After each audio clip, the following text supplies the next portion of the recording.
அல்லேலூயா, அல்லேலூயா. கர்த்தருடைய பரிசுத்த நாமத்திற்கு மகிமை உண்டாவதாக. நாளிலும் நம் தேவனுடைய வார்த்தையை உங்களோடு பகிர்ந்து கொள்ளும்படியாக நம் தேவன் எனக்கு கொடுத்த இந்த கிருபைக்காக நம் தேவனை நன்றியுள்ள இதயத்தோடு ஸ்தோத்திரிக்கிறேன். அல்லேலூயா.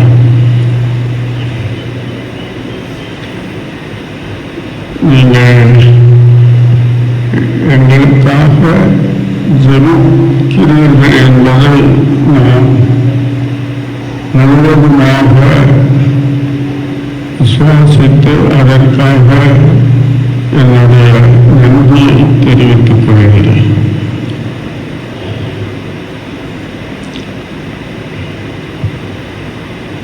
ஐயா சொன்ன ஒரு காரியம், என்னுடைய 2வது மகன் கடந்த திங்கட்கிழமை இறந்தது. இறந்தது எனக்கு துக்கம் இல்லை. அவன் மனம் திரும்பாத நிலைமையில் தவறான வழியில் சென்ற நல்ல பையன், எல்லாருக்கும் உதவி செய்வான். ஊழியத்தில், ஜபத்தில், எல்லா காரியங்களையும் நல்லா இருந்த ஒரு மகன். எங்கள் குடும்பத்தில் எல்லாருக்குமே அவனை ரொம்ப பிடிக்கும். எல்லாருக்கும் உதவி செய்வான், எல்லாரையும் போய் பார்ப்பான். ஆனால் இடையில ஒரு தவறான போதகம் அவனை வழி தவற பண்ணிட்டு, அந்த நிலைமையில அவன் மறித்ததுதான் எனக்கு மிகுந்த வேதனை. நானும் என் மனைவியும் ஒவ்வொரு நாளும் அவனுக்காகவும் அவனுடைய குடும்பத்திற்காகவும் மனம் திரும்பி மீண்டும் ஆண்டவருக்குள்ள வரணும் சொல்லி ஜெபம் பண்ணோம். இன்றைக்கு நாம் பார்க்கிறதான காரியம் துதியும் ஜெபம் என்கிறதான செய்தி. இந்த துதியும் ஜெபமும் என்கிற அந்த செய்திக்கு மைய புள்ளியாக விளங்குகிற ஒருவர் யோபு. அந்த யோபுவின் சரித்திரம் 1வது அதிகாரத்தையும் கடைசி அதிகாரத்தையும் நாம் படிக்கும்போது, முதல் அதிகாரத்தில் அவர் கர்த்தரை துதிக்கிறார். கடைசி அதிகாரத்தில் தன்னுடைய சிநேகிதர்களுக்காக ஜெபிக்கிறார். இந்த 2 காரியங்கள் நாம் வேதாகமம் முழுவதிலும் எதுக்காக ஆண்டவரை துதிக்கணும், யாருக்காக ஜெபிக்கணும் என்கிற அந்த சத்தியம் அதில் விளங்கி வருகிறது. நான் 3 வேதாகமம் வச்சிருக்கிறேன்.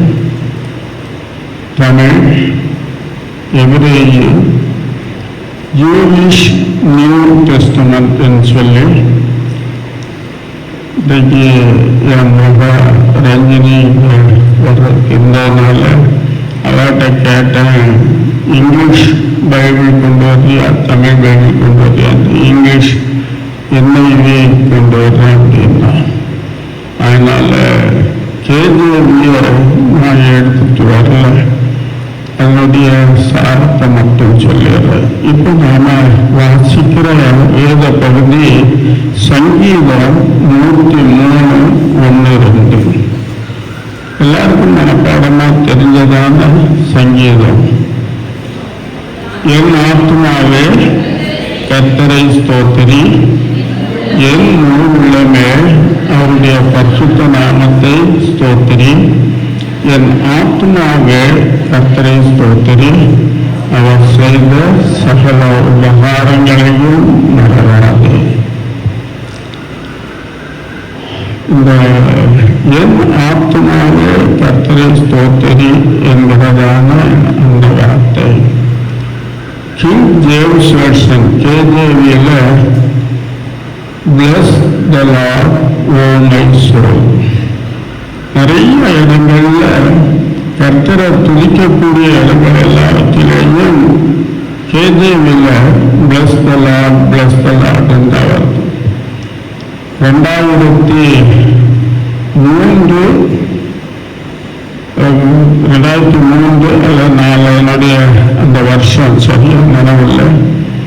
என்னோடு கூட இந்த எபிரேய மொழியை கற்றுக்கொள்ளுகிறதான இடத்துல இருந்தான ஒரு ஊழியக்காரர் எனக்கு ஃபோன் பண்ணி அது ஆங்கிலத்தில் KJV-ல படிச்சுட்டு என்கிட்ட கேட்ட கேள்வி, நாம தேவனை ஆசீர்வதிக்க முடியுமா? Bless the Lord O my soul. அவர் ஆங்கிலத்தில் அதை bless the Lord அப்படின்னு சொன்னாங்கன்னா என் ஆத்மாவே கர்த்தரை ஆசீர்வதி அப்படிங்கிற பொருளில் அவர் கேட்டார். அப்போ நாம தேவனை ஆசீர்வதிக்க முடியுமா? ஏன்னா வேத வசனம் தெளிவாய் சொல்லுகிறது, சிறியவன் பெரியவரால ஆசீர்வதிக்கப்படுவான். ஆபிரகாமை மெல்கிசேதேக்கு ஆசீர்வதித்தார். அப்போ நாம் தேவனை ஆசீர்வதிக்க முடியுமா என்கிறதான அந்த கேள்வி. ஆனால் அவர் தமிழ்ல உள்ள அந்த மொழிபெயர்ப்ப எப்பவுமே நம்ம தமிழ் தான், தமிழ்ல சொன்னாலும் அவருக்கு ஆங்கிலத்தில் அந்த மாதிரி பல இடங்கள்ல இருக்குது என்கிறதுல கேட்டார். அப்போ அந்த தமிழ் வேதாந்தத்தில் எப்பவுமே சொல்வது தமிழ் மொழிபெயர்ப்பு கர்த்தருடைய கிருபையினால நான் அறிந்த தெரிந்த மொழிகளிலே தமிழ் மொழிபெயர்ப்பு எபிரேய மொழிக்கு மிகவும் சரியானதாக இருக்கிறத நான் உணர்கிறேன். அப்போ ஆங்கிலத்தில் bless the Lord O my soul அப்படிங்கிறது தமிழில் எபிரேய மொழியுடைய சொல், அதனுடைய பொருள் இங்கே தெளிவாக சொல்லப்படுகிறது. என்ன? என் ஆத்மாவே கர்த்தரை ஸ்தோத்திரி. இந்த மொழிபெயர்ப்புகளில் வருகிறதான வித்தியாசங்கள் அதுதான் அநேக உபதேசங்களுக்கு வேறு வித்தாக விளங்குகிறது. நான் உங்களுக்கு சொல்லியிருக்கிறேன் நினைக்கிறேன். இந்த 2020 கொரோனா டைமில் சென்னையில் உள்ள ஒரு சர்ச்சில் ஒரு ஊழியக்காரர் பேசும்போது சபையில் விசில் அடிக்கலாமா அப்படின்னு சொல்லி கேட்டு, அது ஒரு நல்ல ஆவிக்குரிய சபை, அங்கே விசில் அடிக்கலாம் அப்படின்னு சொல்லி கையை உள்ள வாய்க்குள்ள வச்சுக்கிட்டு விசில் அடிக்கிறார். யாராவது விசில் வச்சிருந்தா கேளுங்க அப்படின்னு சொல்லி அந்த காரியத்தை, அந்த செய்தியை எனக்கு பெத்தேல் ஏஜி சர்ச்சில் இருந்து ஃபார்வர்ட் பண்ணி இப்படிலாம் இருக்குதுயா அப்படின்னு சொல்லி சொன்னாங்க. அப்போ நான் அதை படிச்சுட்டு அவங்க கோட் பண்ண வசனம் சகரியா 8:10 பயில் போட்டு என்கிறதான தமிழ், அதுக்கு ஆங்கிலத்தில் விசில் என்கிறதான ஒரு வார்த்தை இருக்கு. என்ன இதில் சிக்னல் இருக்கும், அதனுடைய பொருள் அந்த விசில் என்கிற KJV-ல வரக்கூடியதான அந்த ஒரு சொல்ல வச்சு அதனுடைய மேல் கீழ் அந்த அதிகாரம் அந்த புஸ்தகத்தில் உள்ளதான செய்தியை எடுத்துக்கொள்ளாமல் ஆண்டவரை விசில் போட்டுன்னு சொல்லியிருக்காரு. அதனால நாம் என்ன செய்யலாம்? விசில் அடிக்கலாம். விசில்ங்கிறது ஆங்கில சொல். அதுக்கு தமிழ் சொல் நம்ம வேதத்தில் பயில் போட்டு, பயில் என்கிற வார்த்தை உபயோகிச்சிருக்கு. 3 இடத்துல,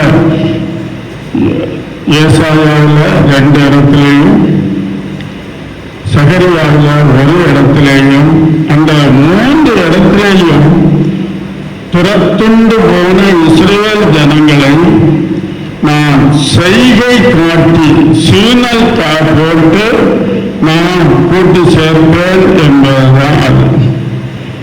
அது விசில் அடிக்கிறதுக்கு அருமையான தமிழ் பயில் போட்டு என்கிறது. அடுத்தது சீழ்கை என்கிறதான ஒரு சொல் இருக்குது. சீழ்கை, இந்த விரலை 2ஐயும் வாய் உள்ள வச்சுவிட்டு அடிக்கிறது தான் சீழ்கை என்று சொல்றது. பயில் என்கிறதான அந்த சொல்லுக்கு பொருள் சீனல், ஆங்கிலத்தில் நாம பார்க்கிறோம்.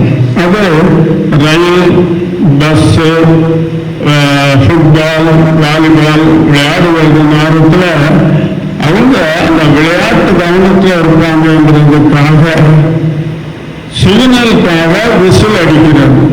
தூரத்தில் இருக்கிறவங்களுக்கு கேட்கிறோங்கிறதுக்காக அதை தவறான மொழிபெயர்ப்பாக அதை ஏற்றுக்கொண்டாங்க. அவங்க ஏற்றுக்கொள்றதான விதம். இப்ப நாம இந்த சங்கீதம் 103 என் ஆத்மாவே கர்த்தரை ஸ்தோத்திரி, இதுதான் இன்றைக்கு நாம பார்க்கிறதான காரியம். அது எபிரேய மொழியில் எப்படிப்பட்டு சொல்லப்பட்டிருக்கிறது என்று சொன்னால் அதை நாம பார்க்கிறோம். இந்த ஒரு சொல்லுக்கு நம்ம தமிழ் இலக்கணத்தில், தொல்காப்பியத்தில் எழுத்து, சொல், பொருள் 3 அதிகாரம். அத 3ஆவது அதிகாரத்தில் அவர் பொருள் அதிகாரத்தில் சொல்றாரு, கடி என் கிளவி. கடி என்று சொல்லப்படுகிறதான ஒரு சொல்லுக்கு 18 அர்த்தம் கொடுக்கிறார். அதை நான் திரும்ப தமிழ் அகராதியில பார்த்தா அந்த ஒரு சொல்லுக்கு 32 அர்த்தம் கொடுத்திருக்காங்க. கடி என்ற சொல் விரைவு, வேகம் என்கிறதான பொருளுடையதான சொல். இது எல்லா மொழிகளிலேயும் ஒரு சொல்லுக்கு பல பொருள் இருக்குது. அப்போ அதனுடைய மொழிபெயர்க்கும் போது சுற்றி உள்ளதான எல்லா வசனங்களையும் ஆய்வு செய்து ஆராய்ந்து அதற்கு ஏற்ற ஒரு சொல்லதான் அங்க கொடுக்கணுங்கிறது மொழிபெயர்ப்பு இலக்கியத்தினுடைய, இலக்கணத்தினுடைய குறிக்கோள். அது இல்லாம நாம கண்ணா பின்னான்னு சொல்லி எதையாவது சொல்றது அது தவறான உபதேசமாக மாறும்.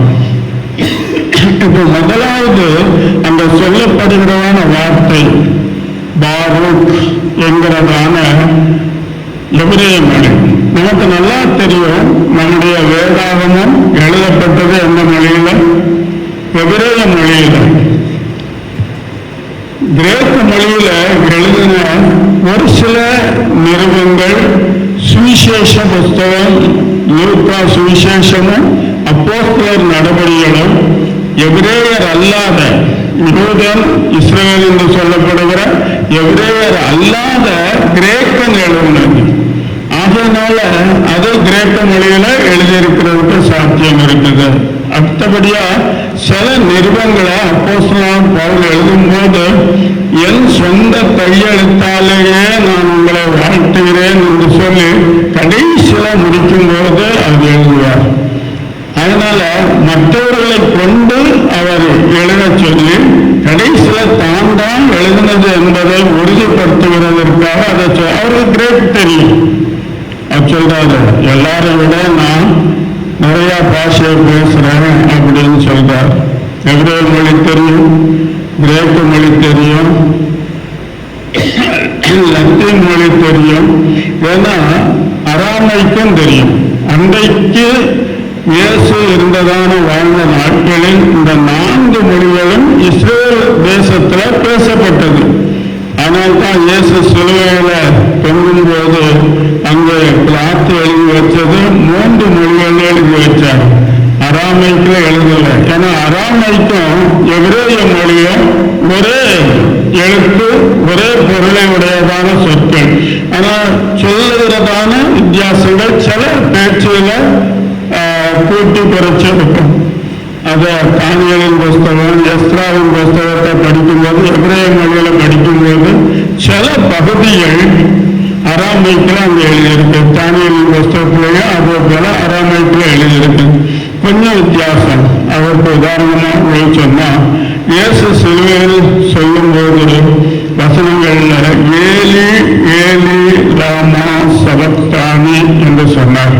அது எபிரேய மொழியினுடையது. அதே இத ஏலோகி ஏலோகி லாமா சபக்தானி, அவ்வளவுதான் வித்தியாசம். ஏலிங்கிறத ஏலோகி என்கிறத அராமைக்கினுடைய வார்த்தை. எல்லா பொருளும் அதேதான்.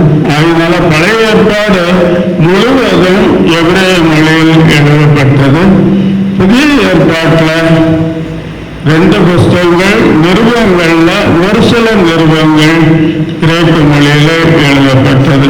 இப்போ நாம இந்த இடத்துல பார்க்கிறதான காரியம் என் ஆத்மாவே கர்த்தரை ஸ்தோத்திரி. அதுக்கு நாம வேற விளக்கங்கள் எதுவும் கொடுக்க வேண்டிய அவசியம் இல்லை. அதை நான் எபிரேய மொழியில அதை பார்த்துட்டு அப்போ அது சரியா இருக்குதுங்கிறதுக்காக அடுத்தபடியாக நாம பார்க்கிறதான ஒரு காரியம் 2 நாளாகமம் 20:26.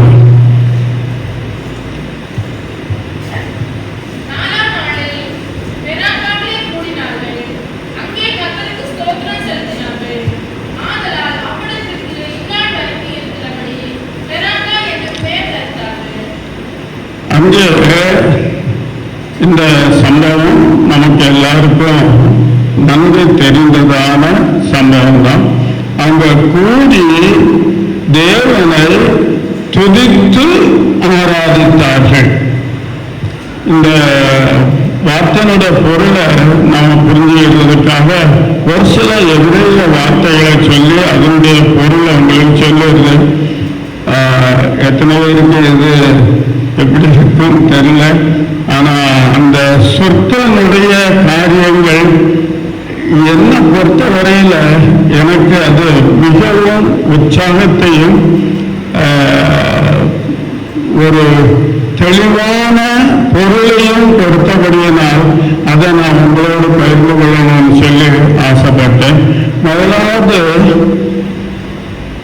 நாம வெல்கம்னு போடுறோம், நல்வரவு அப்படின்னு சொல்லி வீட்டிலையோ ஏதாவது விசேஷித்த இடங்கள்லையோ வெல்கம்னு போட்டு நல்வரவு அப்படின்னு சொல்லி போடுறோம். அதே போல இஸ்ரவேல் அவங்க சொல்றது என்னன்னா பாரூக் ஹபா, நல்வரவு, யுவர் வெல்கம் அப்படிங்கிறது பாரூக் ஹபா. இப்ப நாம சங்கீதத்தில் நாம பார்க்கிறோம் பாரூக் அத்தம் யெகோவா எலோஹேனு மீ சியோன். சியோனிலிருந்து நம்முடைய தேவனாகிய கர்த்தர் உங்களை ஆசீர்வதிப்பாராக. இப்ப அந்த பாரூக் என்று சொல்லப்படுகிறதான அந்த ஒரு சொல் நல்வரவு என்கிறதற்காக உபயோகிக்கிறதான ஒரு சொல்லாக இருக்கிறது. அதே வேளையில் அது ஆசீர்வாதம் என்கிறதான வார்த்தையின் பொருளாக இருக்குது. அப்போ ஒருவர் நம்ம வீட்டுக்கு அல்லது நாம் நடத்துகிறதான ஒரு விழாவுக்கு வருகிறது எதுக்காக வர்றாங்க? அவங்கள வெல்கம் பண்றோம்னா என்ன? அவங்க வருகிறது நமக்கு சொல்லுங்க ஆசீர்வாதமாய் இருக்க வேண்டும் என்பதுதான் அதனுடைய பொருள். நாம அவங்கள போய் வாங்க வாங்கன்னு சொல்லி கூப்பிடுறது எதுக்காக? நமக்கு அவங்க ஆசீர்வாதத்தை கொண்டு வருகிறது.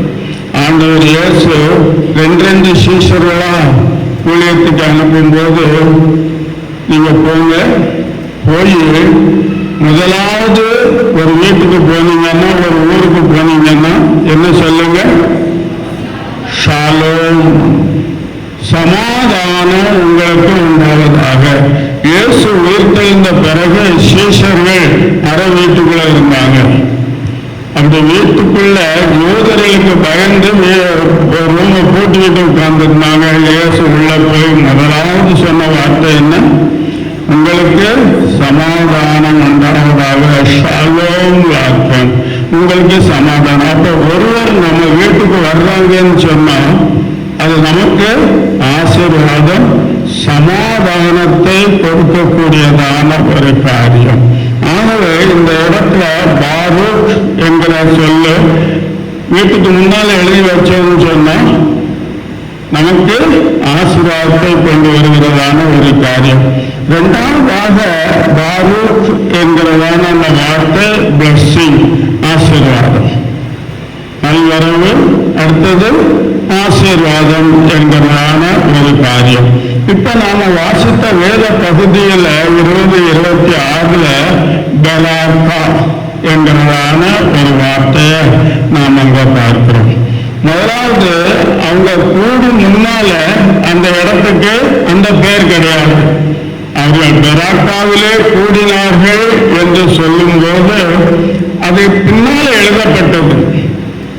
எப்படின்னு சொன்னா, யாக்கோபு தன்னுடைய சகோதரனுக்கு பயந்து ரெபெக்காவும் ஈசாக்கும் லாபான் இடத்துல ஆரானுக்கு அனுப்பப்படும் போது ராத்திரி லூஸ் என்கிறதான ஒரு இடத்துல வந்து தங்கினார். ராத்திரி அங்க தூங்கினார். தேவன் தரிசனம் கொடுத்தார். காலையில எழும்பி அந்த இடத்துக்கு பேர் என்ன வச்சாரு?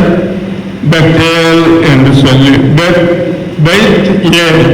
தேவனுடைய வீடு என்பது அதனுடைய அர்த்தம். அதே போலதான் அவங்க கூடின இடத்துக்கு அதுக்கு முன்னால எந்த பேரும் கிடையாது. ஆனா அங்க கூடி தேவனை ஸ்தோத்தரித்தார்கள். கர்த்தரை ஸ்தோத்தரித்து கர்த்தருக்கு ஸ்தோத்திரம் செலுத்தினார்கள். ஆகையினால அந்த இடத்துக்கு என்ன பேர் ஆச்சது? பெராக்கா என்கிறதான வார்த்தை. கூடினார்கள் என்பதற்காக அல்ல, கர்த்தரை ஸ்தோத்தரித்தார்கள். இப்ப நம்முடைய வாழ்க்கையில நாம ஒவ்வொரு நாளும் தேவனை ஆராதிக்க வேண்டும். இன்றைக்கு ஐயா ஆராதனை நடத்தும் போது அந்த ஒரு காரியத்தை தான் எனக்குள்ள ஒரு பெரிய காரியமாக தெரிஞ்சது. நம்முடைய வாழ்க்கையில கிறிஸ்துவை விசுவாசித்து ஏற்றுக்கொண்ட நாம் நம்முடைய வாழ்க்கையில செய்ய வேண்டிய ஒரே ஒரு காரியம், தேவனை ஆராதிக்க வேண்டும், ஸ்தோத்திரிக்கணும். எல்லாத்திலேயும் ஸ்தோத்திரம் செய்ய வேண்டியது அவசியமாக. அதுதான் தேவனுடைய சித்தம். கிறிஸ்தவர்களாகிய நாம் மற்றவர்களுக்காக ஜெபிக்கணும். நமக்காக ஆண்டவர் செய்து கொண்டிருக்கிற, செய்ய போகிற எல்லாவற்றிற்காகவும் ஸ்தோத்திரிக்க கடமைப்பட்டிருக்கிறோம். அல்லேலூயா. அதைத்தான் 1 தெசலோனிக்கேயர் 5வது அதிகாரத்துல அங்கே சொல்லப்படுகிறதான காரியம் 5:18.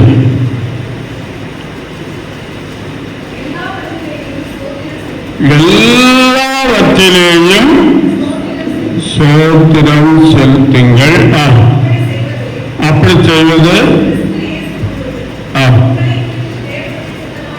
இதுதான் நம்மை குறித்த தேவனுடைய சித்தமாய் இருக்கிறது.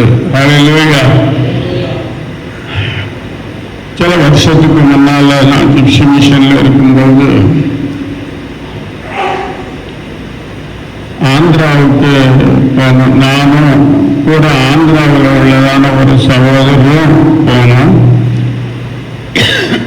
அப்போ பெரிய மழை, காற்று, நிறைய அழிவு இருந்தது. அதுக்கு அந்த சம்பவம் நடக்கிறதுக்கு ஒரு வாரத்துக்கு முன்னால ஒரு போதகருடைய செய்தியை டேப் ரெக்கார்டில் டேப் பண்ணி எனக்கு அதை போட்டு காட்டினாங்க. நாங்கள் போன அன்னைக்கு ஹாஸ்டலுக்கு போனோம். பசங்க எல்லாம் வெளியே படுத்திருந்தாங்க. எங்களுக்கு நடந்த சம்பவம் தெரியாது. நாங்கள் தூரத்திலிருந்து போறோம். காலையில் போகும்போது பசங்களாம் வெளியே படுத்திருந்தவங்க எனக்கு ஆச்சரியமா இருந்தது. எதுக்காக வெளியே படுத்திருக்கீங்கன்னு சொன்னா கேட்டா அவங்க சொல்றாங்க, உங்களுக்கு தெரியாதா ஏன் இந்த நடந்த காரியம்னு சொல்லி. அந்த ஊழியக்காரர் என்ன சொன்னார் தெரியுமா? தெரியல. அது காவாலி, இது காவாலி, காவாலி காவாலி அண்டே காவாலி போவாலி அப்படின்னு தான் சொன்னார். அது வேணும், இது வேணும். அவரு சபை விசுவாசிகள் மத்தியில் பேசினது, சோறு வேணும், சுகம் வேணும், சொத்து வேணும், சொத்தம் வேணும் அப்படின்னு சொன்னா, அது வேணும், இது வேணும், எல்லாம் வேணும் அப்படின்னு சொன்னா எங்கதான் போகணும்? காவாலி. அந்த தெலுங்குல காவாலி காவாலி அண்டே காவாலி போவாலி. காவாலிங்கிறது கடற்கரை பட்டணம். பெரிய புயல் வந்து அந்த காவாலிங்கிற பட்டணமே காலியாகி போச்சு. కావాలి కావాలి అంటే కావాలి పోవాలి, కావాలి ఒక రోజు ఖాళీ అయిపోతుంది. அவர் அதை சொல்லல, அதுக்கப்புறம் நடந்ததுனால அதை நான் சொல்றேன். கிறிஸ்தவ வாழ்க்கையில் நமக்காக நாம் ஜெபம் பண்ணுகிறது அல்ல, பிறருக்காக ஜெபம் பண்றது. அதுதான் யோபு செய்தார். அவர் எல்லாவற்றையும் இழந்த போது அவர் என்ன சொன்னாரு? யோபு 1:21, கர்த்தர் கொடுத்தார், கர்த்தர் எடுத்தார், கர்த்தருக்கு ஸ்தோத்திரம். ஆனால் தான் தெசலோனிக்கேயர்ல சொல்றாரு, எல்லாவற்றிலேயும் ஸ்தோத்திரம் செய்யுங்கள். இதுதான் உங்களை குறித்த தேவனுடைய சித்தமாக இருக்கிறது. நான் ஏற்கனவே உங்களுக்கு சொல்லியிருக்கிறேன் நினைக்கிறேன். 73ல ஒரு பைக்குக்காக ஜெபம் பண்ணோம். ஆசிரியர் பசங்களிடத்துல போய் ஜெபம் பண்ணும்போது சொல்லிட்டேன், ஆண்டவர் எனக்கு ஒரு பைக்கு கொடுத்துட்டாரு, புல்லட். என்னுடைய உள்ளத்தில் இருந்தது பிளாக் புல்லட். இலங்கையில் நான் சின்ன வயசுல ஒரு தூரம் ஓட்டிட்டு வருவாரு எங்க அப்பாவோட பேசுறதுக்காக வரும்போது, அதை பார்த்து எனக்கும் அதே போல பெரியவனானா வாங்கணும்னு சொல்லி சொன்னேன். சென்னையில ஊழியத்தில் இருக்கும்போது அந்த பையங்களோட சொன்னேன், ஜெபம் பண்ணிட்டு ஆண்டவர் எனக்கு கொடுத்துட்டாரு, அதுக்காக எல்லாரும் ஸ்தோத்திரம் பண்ணுங்க அப்படின்னு.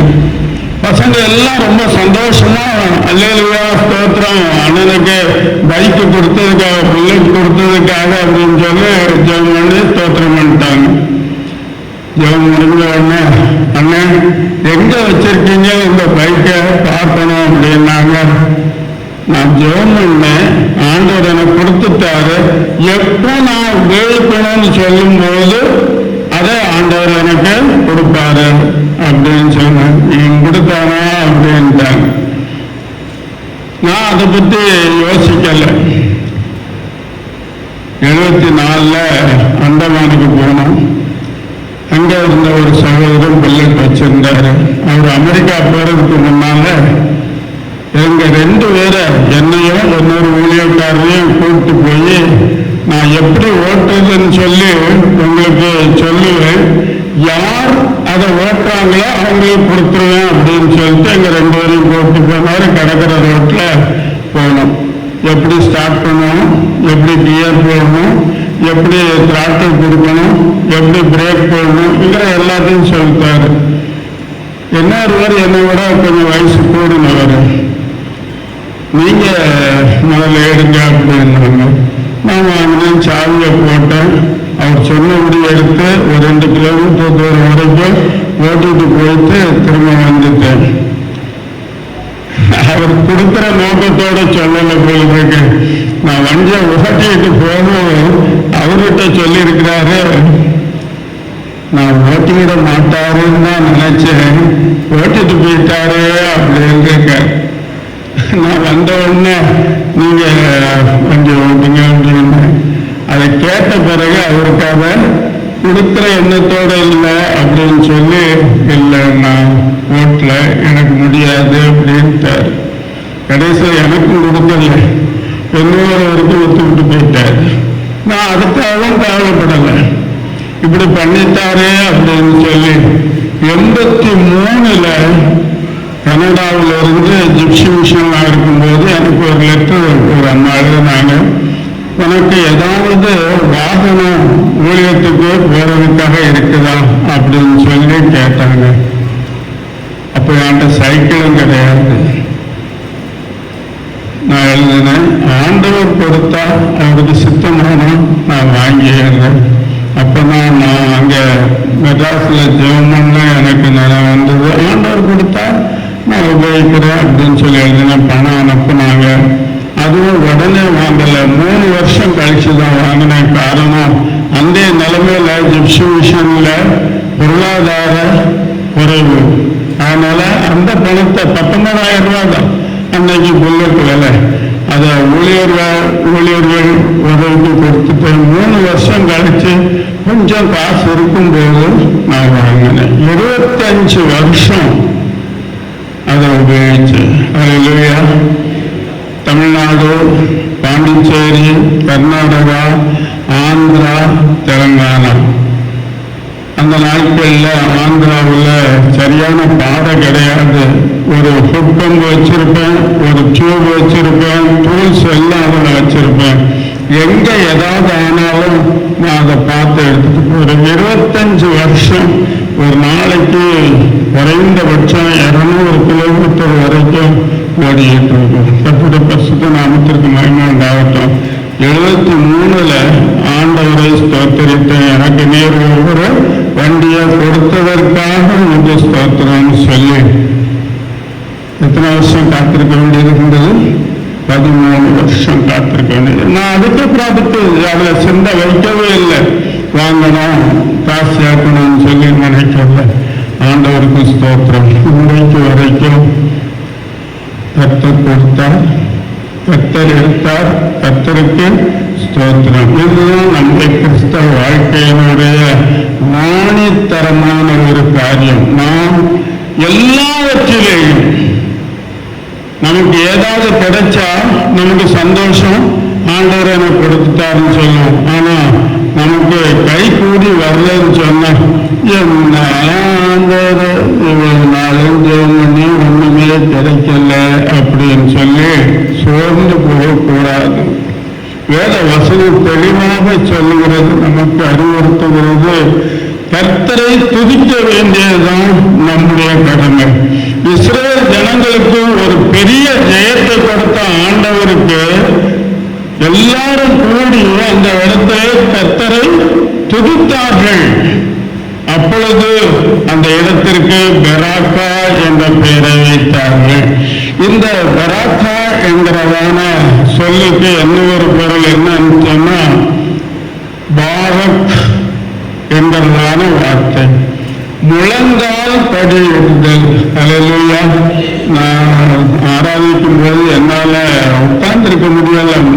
இதை படிச்ச பிறகு முழங்கால நின்றுதான் நான் ஜெபம் பண்ணுவேன். இப்ப என்னால அது அதிக நேரம் முழங்கால நிற்க முடியல. பெட்டில் கையை வச்சுக்கிட்டு முழங்கால நின்று ஜெபம் பண்ணுவேன். ஆனா பிடிக்காம என்னால நிற்க முடியல. அதுக்காக ரொம்ப சங்கடப்படுவேன். என்னால முழங்கால நிற்க முடியலையே அப்படின்னு சொல்லி. பாரத் என்கிறதான சொல்லுக்கு பொருள் முழங்கால் படியிடுதல். எப்படி நாம ஆண்டவரை துதிக்கிறோம்? முழங்கால் படியிட்டு. ஆனால் தான் வேத வசனம் சொல்லுகிறது, அவருக்கு முன்பாக பணிந்து குனிந்து அவரை துதிக்கணும். நாம ஒன்றும் இல்லை. இன்னொரு காரியத்தையும் உங்களுக்கு விளங்க சொல்ல வேண்டும் நினைக்கிறேன். இந்த அரசியல்வாதிகளுடைய தலைவர்கள் பிறந்த நாள் வந்துட்டுனா ஒரு பெரிய கட் அவுட் வச்சு, எத்தனை பேர் அதை படிச்சிருக்கீங்கன்னு கீழே எழுதியிருப்பாங்க, வாழ்த்த வயதில்லை. யாராவது சொல்லுவீங்களா? வணங்குகிறோம் அப்படின்னு சொல்லி எழுதியிருக்கிறாங்க. அதுதான் இந்த பாரூக் என்கிறதான சொல்லினுடைய பொருள். நாம ஆண்டவரை ஆசீர்வதிக்க முடியாது, அவர் நம்மை ஆசீர்வதிக்கிறவர். ஆனா நாம ஆண்டவரை ஆசீர்வதிக்க முடியும். எப்படி எப்படி ஆசீர்வதிக்கிறோம்? வணங்கி அவரை போற்றி துதிப்பது. மற்ற பிரஜாதியார் மத்தியில, இயேசுவை அறியாத ஜனங்கள் மத்தியில் நாம் அவரை மேன்மைப்படுத்துவது, மகிமைப்படுத்துவது, துதிப்பது, அதுதான் நாம் ஆண்டவரை ஆசீர்வதிக்கிறதற்கான அடையாளம். நாம தூசிகள், ஒன்றுக்கு உதவாத குப்பை, நாம ஆண்டவரை ஆசீர்வதிக்க முடியாது, அவர் நம்மை ஆசீர்வதிப்பவர். ஆனா அவரை நாம உயர்த்தி போற்றி புகழ்ந்து துதிக்க முடியும். எல்லா நேரத்திலையும் நமக்கு நல்லது நடக்கும் போது மாத்திரம் அல்ல,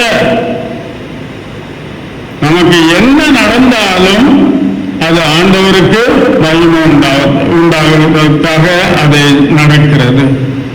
சென்னையில் நான் இருக்கும்போது நான் அந்த செய்தியை சொல்லும்போது உங்க எல்லாருக்குமே ரொம்ப ஷாக்கிங்கா இருக்கும். 10வது படிக்கிறதான ஒரு தம்பி, அந்த குடும்பத்தை எனக்கு நல்லா தெரியும், ஃபெயில் ஆயிட்டார். நல்லா படிக்கக்கூடிய ஒரு தம்பி ஃபெயில் ஆயிட்டார். சபையில சாட்சி சொல்றதுக்காக சாட்சி சொல்லுங்க அப்படின்னு சொல்லி நாம எப்போ சாட்சி சொல்லுவோம்? நான் ஜெபம் பண்ணேன், ஆண்டவர் என்ன ஆசீர்வதிச்சாரு, நான் இதுக்காக ஜெபம் பண்ணேன், எனக்கு அதை கொடுத்தாருன்னு சொல்லி தான் சாட்சி சொல்லுவேன். அந்த தம்பி என்ன சாட்சி சொன்னார் தெரியுமா? நான் 10வது பரீட்சையில ஃபெயில் ஆயிட்டேன், அதனால ஆண்டவருக்கு ஸ்தோத்திரம். யோசித்து பார்க்க முடியுமா? இன்றைக்கு அந்த தம்பி ஆசீர்வதிக்கப்பட்ட ஒருவராக இருக்கிறார். அதை சந்தோஷமா ஏற்றுக்கொண்டு ஆண்டவருக்கு ஏதோ ஆண்டவருடைய சித்தம் நான் பாஸ் பண்ணல, அதுக்காக ஆண்டவருக்கு ஸ்தோத்திரம் சொன்னார். இதுதான் நம்முடைய, என்னுடைய, உங்களுடைய ஒவ்வொரு கிறிஸ்தவர்களுக்கும் உண்டாயிருக்க வேண்டியதான ஒரு காரியம். இதை எல்லாவற்றிலும் நான் அப்ளை பண்ண சொல்றதுக்கு இல்லை. சில வேளையில் நாம் தேவ சித்தத்திற்கு மாறாக நடந்து தவறான காரியத்தை செய்து அதுக்காக ஆண்டவர் இதை செய்தார் என்று சொல்லி நாம ஆண்டவரை துதிக்க முடியாது. ஜாக்கிரதையா இருக்கணும். நாம தேவனுடைய சித்தத்தின்படி நாம் அவரை துதிக்க வேண்டும். அவருடைய சித்தத்தை அறிந்து அதுக்கு துதிக்க வேண்டும். நாம தப்பு பண்ணிட்டு பழியை யார் மேல போடக்கூடாது? ஆண்டவர் மேலையும்.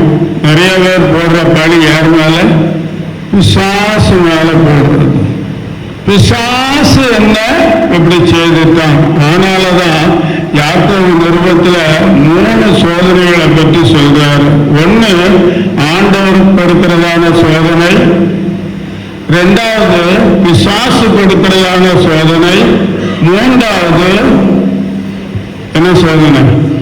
அவனவன் சுய இச்சையினால் சோதிக்கப்படுகிறான். 3 காரியம் இருக்குது, நாம் மறந்துடக்கூடாது. சாத்தான் யோபுவை சோதிக்க ஆண்டவரிடத்துல அனுமதி கேட்டான். தாவீத பிசாசு சோதிச்சான் என்றதுக்கு இஸ்ரவேல் ஜனங்களை என்ன சொல்லி பிசாசு ஏவினான், அதுக்கு அவன் இடம் கொடுத்தான். அதனால இஸ்ரவேல் ஜனங்களில் அடி விழுந்தது. ஆனால் தான் தாவீது சொல்றாரு, நான் தான் பாவம் செய்தேன், இந்த ஆடுகள் என்ன செய்தது என்று சொல்லி கேட்கிறாரு. கவனமா இருக்கணும். கிறிஸ்தவ வாழ்க்கை சாதாரணமானது கிடையாது. ஆனால் அது பாக்கியம் உள்ளது, ஆசீர்வதிக்கப்பட்டது. தேவ சித்தத்தின்படியாக நாம் சோதிக்கப்பட்டால் அது நமக்கு என்னத்தை உண்டு பண்ணும்? மகிமையான கிரீடத்தை கொடுக்கும். ஜீவ கிரீடம், நீதியின் கிரீடம், மகிமையின் கிரீடத்தை ஆண்டவர் நமக்கு கொடுப்பார். ஆகையினால நம்ம எல்லாவற்றையும் ஆண்டவர் மேல போற்றக்கூடாது. முழங்கால் படியில பாரக். அடுத்தது சங்கீதம் 107:1. எடுத்துட்டு வந்து படிக்கணும்னா நேரம் ஆயிடும். அதனால அந்த கண்டென்ட் அதை சொல்லிடுறேன். கர்த்தரை துதியுங்கள், அவர் நல்லவர், அவர் கிருபை என்றும் உள்ளது. கர்த்தரை துதிக்கிறதான அந்த இடத்துல சில எபிரேய வார்த்தைகள் வித்தியாசமான வார்த்தைகள் இருக்குது. இந்த இடத்துல எபிரேய மொழியில ஹொடு லயஹோவா கீட்டோ கீ லே ஓலாம் ஹெசேடு ஹொடு என்கிறதான ஒரு சொல். அதை என்னையில கொஞ்சம் வாசிக்கணும்.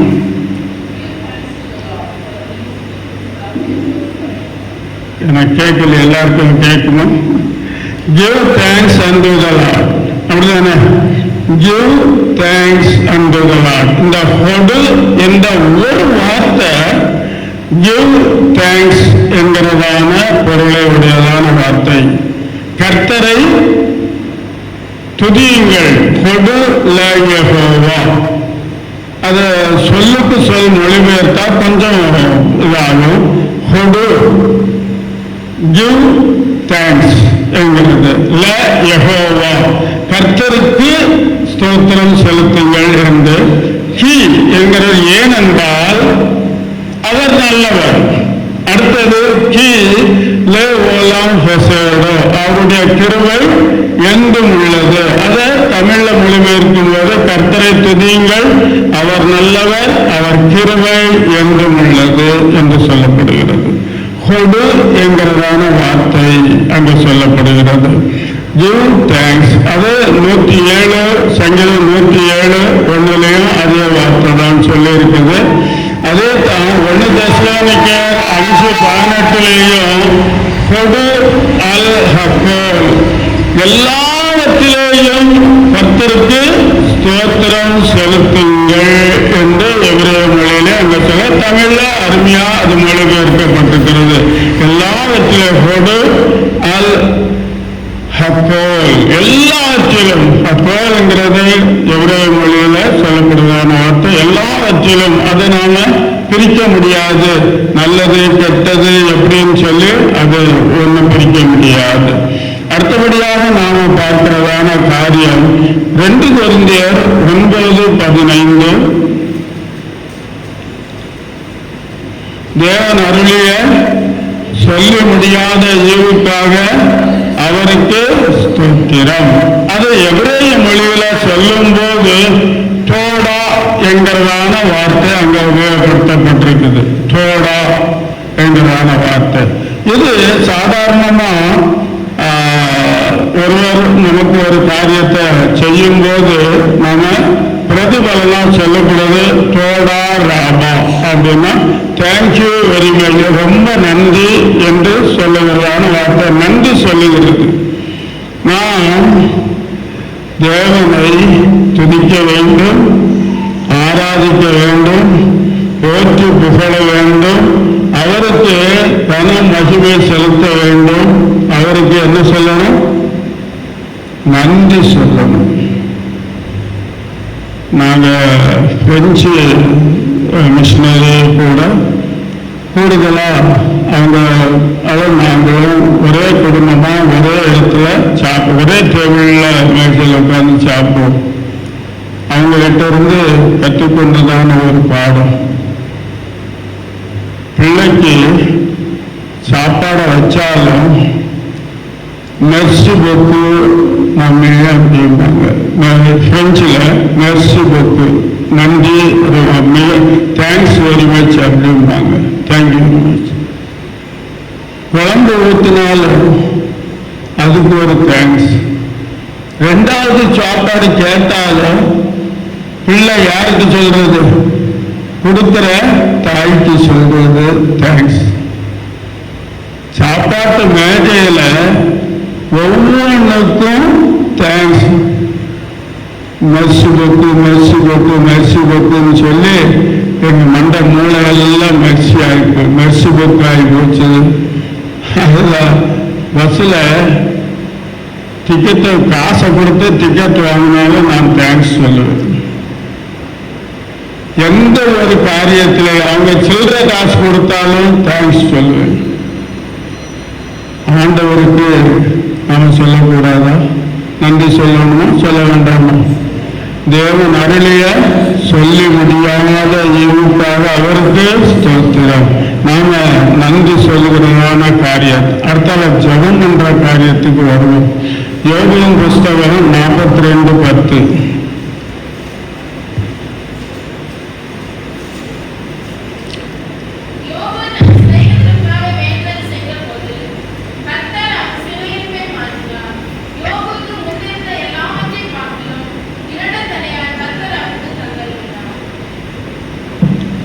எப்போ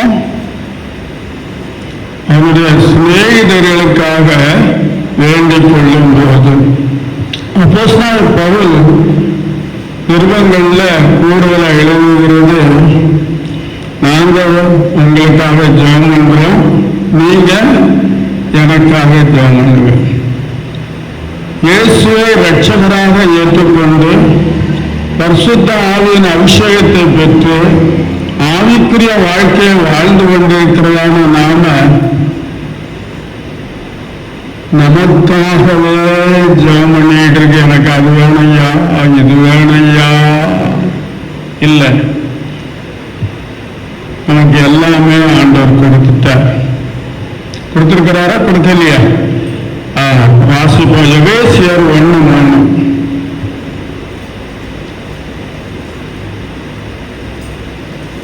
எபேசியர் 1:3.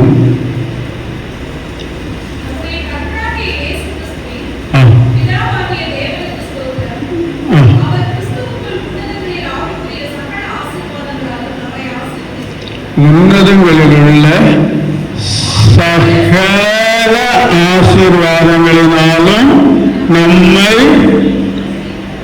என்ன செய்திருக்கிறார்? ஆசீர்வதித்திருக்கிறார். இதை விட வேற என்ன வேணும் நமக்கு? யோசித்து பாருங்க. உன்னதத்தில் உள்ளதான சகல ஆசீர்வாதங்களையும் கிறிஸ்து இயேசுக்குள்ளாக நமக்கு கொடுத்து நம்ம என்ன செய்திருக்கிறார்? ஆசீர்வதித்திருக்கிறார். ஹல்லேலூயா, ஹல்லேலூயா. என்ன ஆசீர்வதியும், என்னை ஆசீர்வதியும் என்று சொல்லி யார் கேட்டது? என்ன ஆசீர்வதியும் சொல்லுங்க. என்னையும் ஆசீர்வதியும்னு கேட்டாரு. யாக்கோபு ஆசீர்வதிச்சீர தகப்பனிடத்துல இந்த ஒரு ஆசீர்வாதம் தானா உண்டு, என்னையும் ஆசீர்வதியும் சொல்லி கேட்டாரு. இல்லை இல்லை, அவர் கொடுத்த ஆசீர்வாதத்திற்கு நாம் பாத்திரவான்களாய் நடந்து அதற்காக நாம் அவரை துதித்து நன்றி அறிதல் உள்ளவர்களாய் இருக்க கடவுள். ஹல்லேலூயா. எந்த ஆசீர்வாதம்? இந்த உலகத்திற்குரிய ஆசீர்வாதங்களை அல்ல ஆண்டவர் நமக்கு கொடுத்தது, உன்னதத்தில் உள்ள ஆசீர்வாதம். இன்னும் அப்போஸ்தலன் பவுல் சொல்லுகிறதான காரியம் ரோமர் 8:32 39 வரையிலான வசனங்களை நாம் வாசித்தால்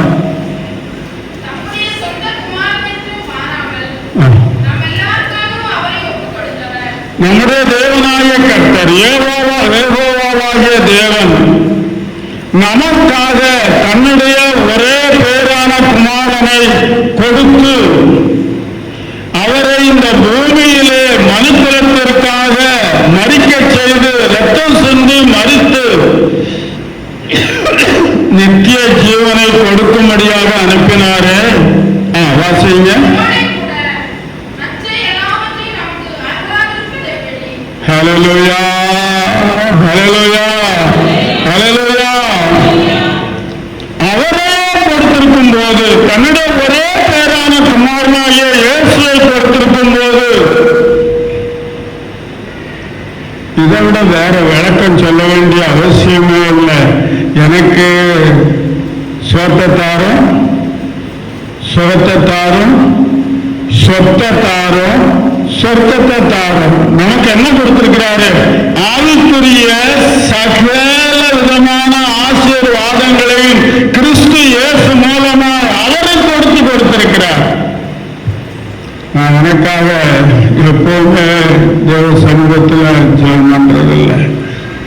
எல்லாவற்றிற்காகவும் என்ன உதாரணமா நான் உங்களுக்கு சொல்றேன். ஆண்டவருடைய சமூகத்தில் நான் சொல்றேன், ஆண்டவரே நீர் கொடுத்த நல்ல இளைப்பாறுதலுக்காக உமக்கு ஸ்தோத்திரம். ராத்திரியில் படுத்து முன்னால எனக்கு நீர் நல்ல இளைப்பாறுதலை கொடுக்கிறதற்காக உமக்கு ஸ்தோத்திரம். அதிகாலை எழுந்து உன்னை துதிக்க செய்கிறதற்காக உமக்கு ஸ்தோத்திரம். இதுதான் என்னுடைய ஜெபம். ஆனால் மற்றவங்களுக்காக, பிள்ளைகளுக்காக, ஊழியர்களுக்காக, ஊழியக்காரர்களுக்காக ஜெபிக்க கேட்டுக்கொண்டவர்களுக்காக ஜெபிக்கிறோம். அதுதான் யோபு மூலமாக நாம படிக்கிறதான பாடம்.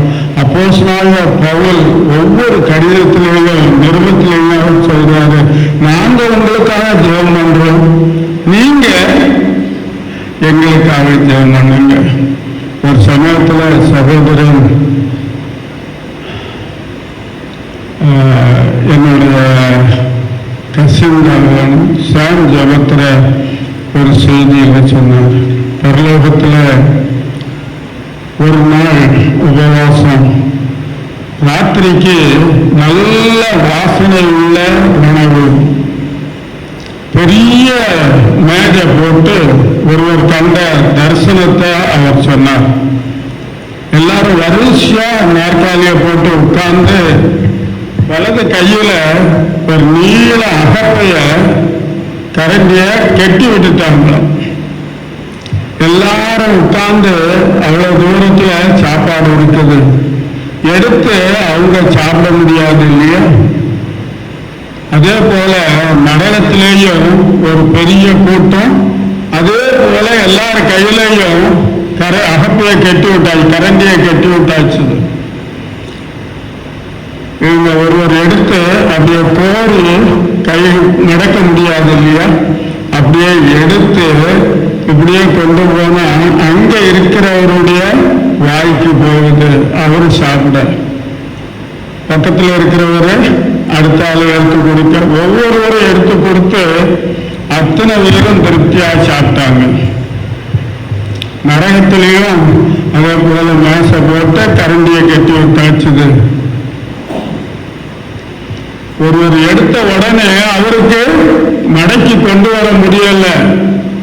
என்னடா நான் சாப்பிடாம பசியா இருக்கேன், உனக்கு என்னடா கொடுக்கறதுன்னு சொல்லி அந்த சோத்தோட சாப்பாடோட தூக்கி மூஞ்சில அடிக்க.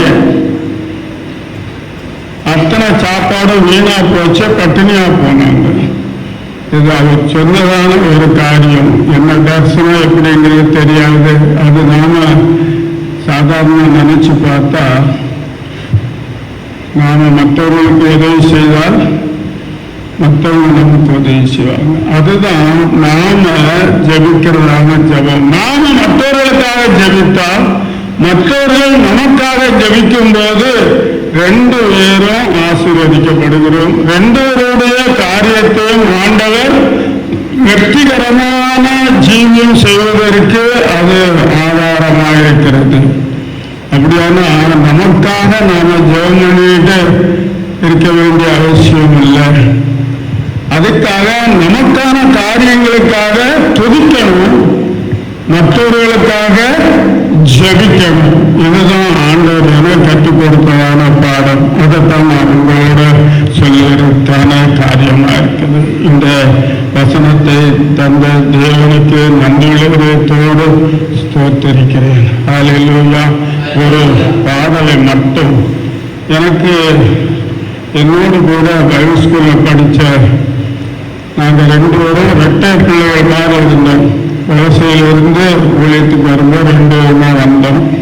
அவர் படித்த பாடல் இந்த செய்திக்கு ஏதுவாக நம்முடைய ஆவிக்குரிய வாழ்க்கைக்கு பயனுள்ளதாக இருக்கும்னு சொல்லி படிக்க விரும்புகிறேன். துதிப்பதே என் தகுதியல்லோ, துதித்திடுவேன் என் இயேசுவை.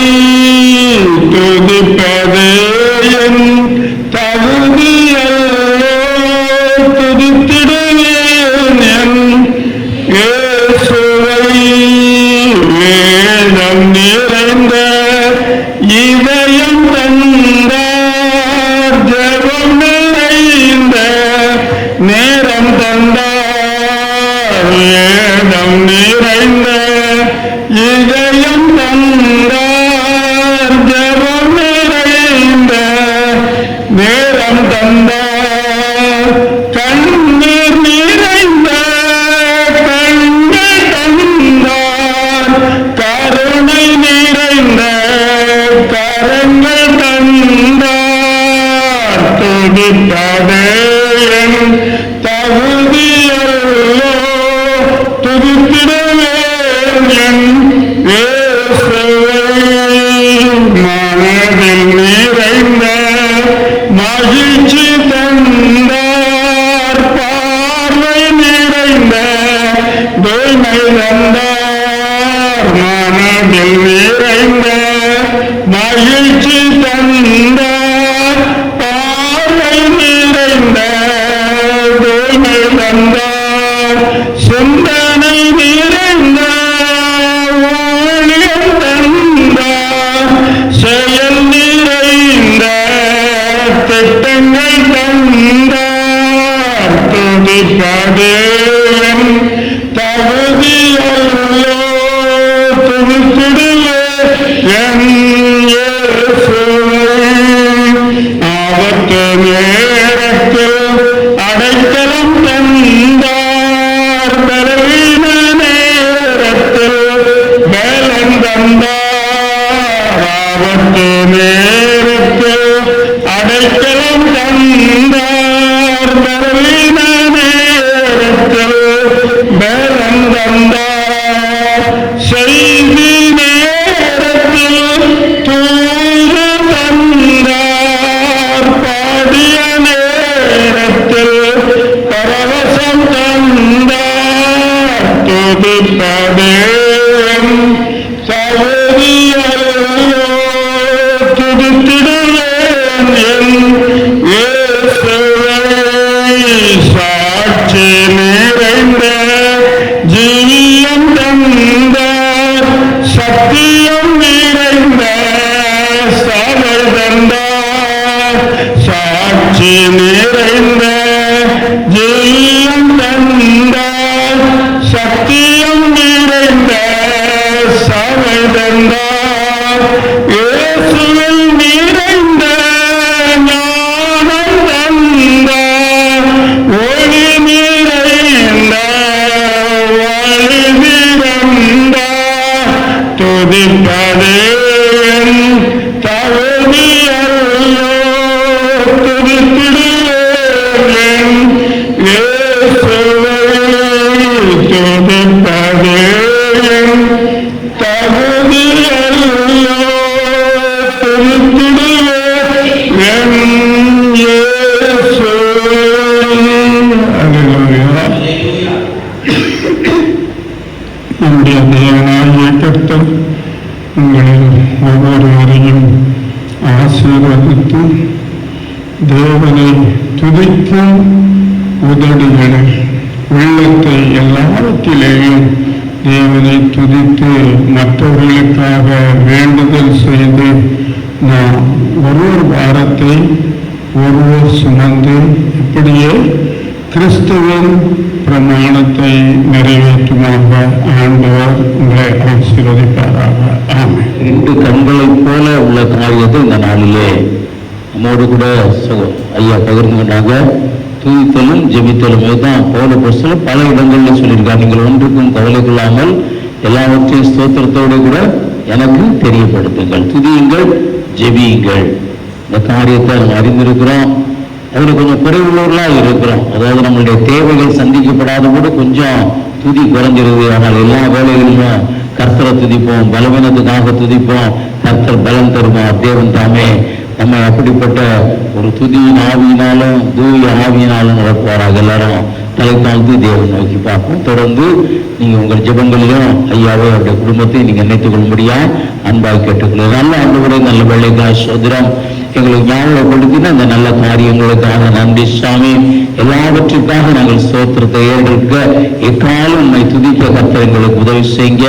ஆண்டவர் எல்லாவற்றையும் உமக்கு ஜெபத்தில் தெரியப்படுத்த கர்த்தர் எங்களுக்கு அனுகூலம் செய்யுங்க. விசேஷமாக ஆண்டவர் மற்ற காரியங்களுக்காக மற்றவர்களுக்காக ஜெபிக்க அந்த ஜெப ஆவிய கர்த்தர் எங்களுக்கு தரும்படியா நாங்கள் ஜெபிக்கிறோம்.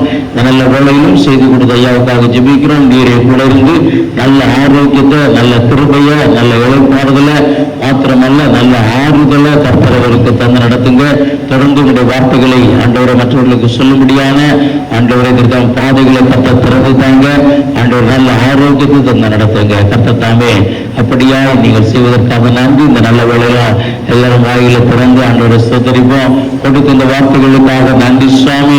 துதிக்கிறவர்கள் ஆசீர்வாதத்தை பெற்றுக் கொள்ளுகிறார்கள், அதற்காக ஸ்தோத்தரிக்கிறோம் அப்பா. துதித்தவர்களுக்கு ஆசீர்வாதம் பெறுகிறது, அதற்காக நன்றி சுவாமி. துதிக்கும் பொழுது வெற்றி எங்களுக்கு கிடைக்கிறது, அதற்காக ஸ்தோத்தரிக்கிறோம். ஒரு துதியின் ஆவிய கர்த்தர்களுக்கு தாங்க. நீங்க செய்த எல்லா உபகாரங்களுக்காக உங்களுக்கு நன்றி சுவாமி. நீங்க செய்து வருகிற எல்லா காரியங்களுக்காக ஸ்தோத்தரிக்கிறோம். இனிமே நீங்க செய்ய போகிற காரியத்திற்காக நன்றி. எங்களுக்கு கொடுக்க போகிற நல்ல சுகத்திற்காக உமக்கு சோதரமப்பா. எங்களுக்கு கொடுக்க போகிற நல்ல பலனுக்காக உமக்கு நன்றி சாமி.